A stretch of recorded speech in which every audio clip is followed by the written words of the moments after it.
एकीकडे जरांगे पाटील आपल्या भूमिकेवर ठाम आहेत, तर दुसरीकडे उपमुख्यमंत्री अजित पवार यांनी जरांगे पाटलांवर नाव न घेता टीका केली आहे। आम्ही चर्चा करतोय पण काही जण ऐकायलाच तयार नाहीयेत असं अजित पवार म्हणतात। अहमदनगरमधल्या सभेतून अजित पवार यांची जरांगेंवर नाव न घेता टीका आहे। वकिलांशी चर्चा करून, ॲडव्होकेट जनरलशी चर्चा करून, अनेक वेगवेगळ्या राष्ट्रीय पक्षाच्या नेत्यांशी अध्यक्षांशी चर्चा करून, समाजातल्या महत्त्वाच्या लोकांशी चर्चा करून आपण ते पुढे जातोय। परंतु काही जण ऐकायला तयार नाही। ते म्हणतात माझी माहिती नाही, आरक्षण मिळालं पाहिजे। आरक्षणाला कुणाचाच विरोध नाही।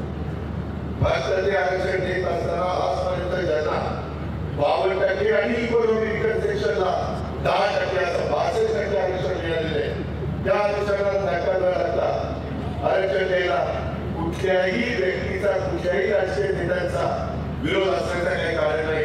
पण त्याच्यात समजूतदारपणा हा दाखवला गेला पाहिजे।